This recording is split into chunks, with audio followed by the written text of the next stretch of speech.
Abra sua Bíblia no Evangelho de Lucas, um texto muito explorado, mas hoje eu quero fazer uma reflexão rápida. Lucas 15. Eu vou ler bastante, mas vou falar pouquinho. A partir do verso 11. Nós vamos do 11 até o 32. E disse: um certo homem tinha 2 filhos, e o mais moço deles disse ao seu pai: Pai, dá-me parte dos bens que me pertence. E ele repartiu por eles a fazenda. Repita comigo, volta no 12. Repita comigo. Ele repartiu por eles. Isso, verso 13.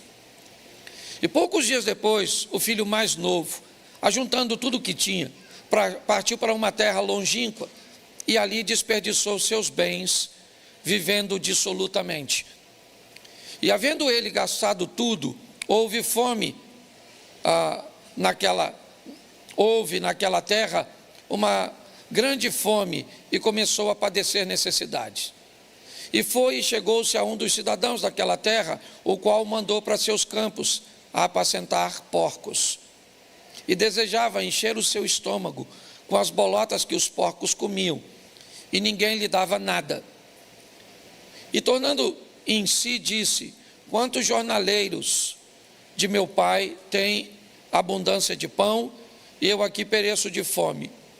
Levantar-me-ei, irei ter com meu pai, e dir-lhe-ei: Pai, pequei contra o céu e perante ti. Já não sou digno de ser chamado teu filho, faze-me como um dos teus jornaleiros.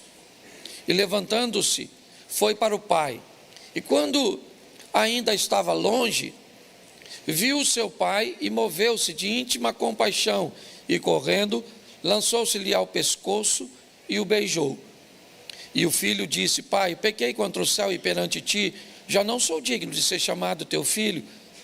Mas o pai disse aos seus servos: trazei depressa a melhor roupa e vesti-lhe, pôr-lhe um anel na mão e alpacas nos pés.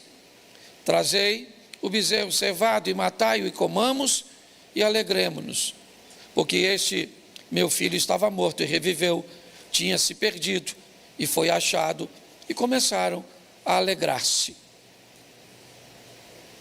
Seu filho mais velho estava no campo, e quando veio e chegou perto da casa, ouviu a música e as danças. E chamando um dos servos, perguntou o que era aquilo.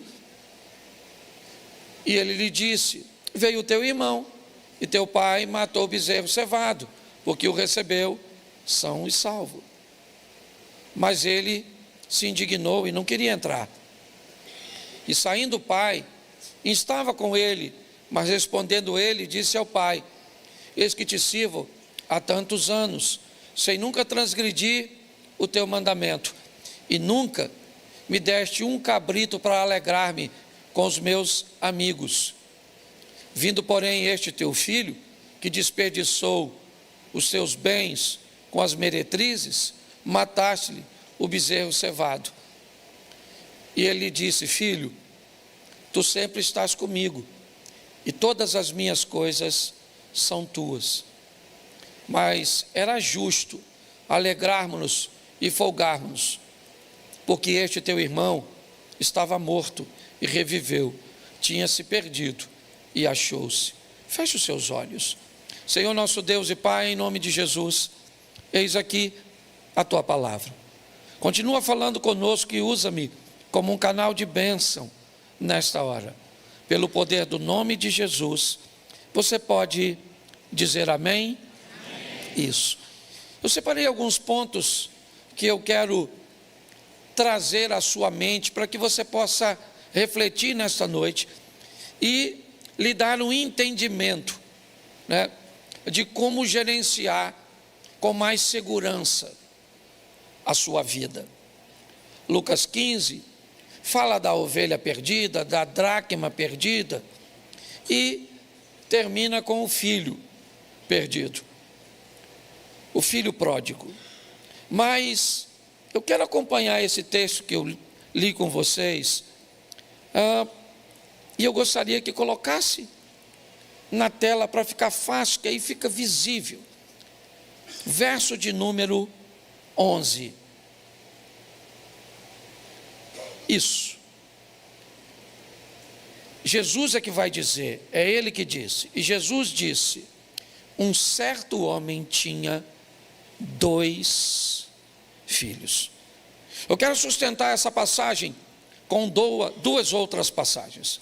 Mateus capítulo 7, verso 13, diz: entrai pela porta estreita, porque larga é a porta e espaçoso é o caminho que conduz à perdição. Muitos são os que entram por essa porta. E porque esta porta é a estreita e apertado é o caminho, e poucos, são os que a encontram. O segundo texto é Mateus 6, 24. Ninguém pode servir a 2 senhores, porque há de odiar um e amar o outro, se dedicar a um e desprezar o outro. Não podeis servir a Deus e a Mamão. Preste atenção, porque o texto começa dizendo que havia 2 filhos. E não apenas havia 2 filhos, havia 2 portas. E não 2 portas simplesmente, certo? Mas 2 senhores. O que a Bíblia está tentando nos mostrar é que não podia ter 2 filhos, 3 filhos, não podia ter 3 portas, porque não há uma terceira via, não há um terceiro caminho, não há um terceiro Senhor, não há uma terceira opção, não há uma opção que eu poderia estar isento de fazer parte de uma dessas 2 opções.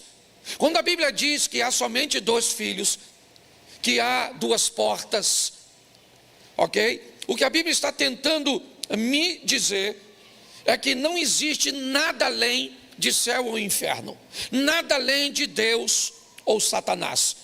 Não existe nenhuma possibilidade, ela tenta deixar clara, certo? Dizendo que apesar dos 2 serem filhos, e aqui não necessariamente ou obrigatoriamente os 2, teria que ir um para o inferno ou o outro para o céu. A Bíblia é clara em dizer que Deus, certo, tem o desejo que ninguém se perca, mas ela enfatiza isso de uma forma muito intensa, ou seja, não há nenhuma terceira opção. A Bíblia quer deixar clara, não há um morreu, acabou, não é as coisas findam aqui e o mundo espiritual não existe, não é isso. E ela tenta deixar isso claro, certo? Falando das 2 portas, expressando os 2 senhores e trazendo à luz os 2 filhos. Então o primeiro passo que Jesus quer mostrar é exatamente esse, tá certo? 2 caminhos, por isso existem 2 filhos. E aqui cada um, na verdade vai representar caminhos diferentes, e isso ele nos fala no verso seguinte. Coloca por favor o verso 12. O mais moço deles. Coloca o verso 25, por favor. O seu filho mais velho. No verso 12 temos o mais novo. No verso 25 temos o mais velho. E se você observar, a postura do mais velho é totalmente diferente do mais novo. A Bíblia faz questão de falar do mais novo sendo arrojado, alguém corajoso, expansivo, alguém apto a tomar decisões. E ao mesmo tempo a Bíblia vai mostrar o mais velho, altamente conservador, alguém que se sente seguro ao lado do pai. Deus está querendo dizer que seus filhos são diferentes, e que as diferenças precisam ser respeitadas, precisam ser vistas, avaliadas. Então muitas vezes nós temos muita dificuldade de lidar com a diferença dos outros. Temos tanta dificuldade para lidar com a diferença que é muito comum taxarmos pessoas diferentes como defeituosas. Se elas não são igual a mim, se elas não fazem a coisa como eu faço, eu brinco com isso. Só para ilustrar, vamos fazer um café? Vamos pôr um cafezinho? Vamos fazer o café. Coloca a água para ferver, sim ou não? Sim ou não? Coloca o pó na água.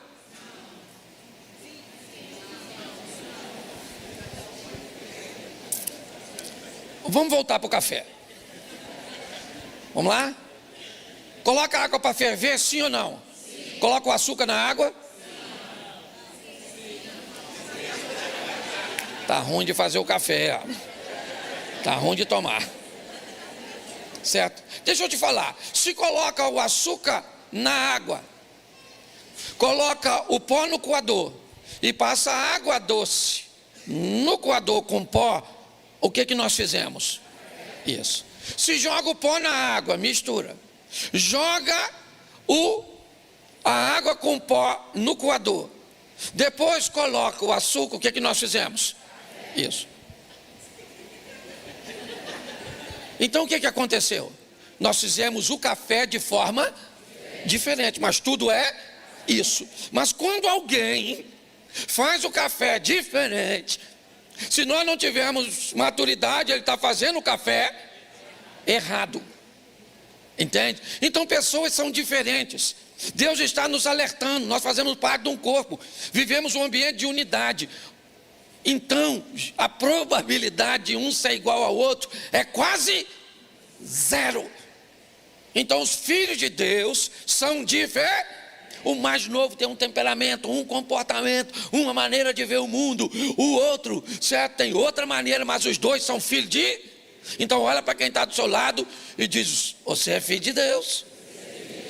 Esquisito, mas é.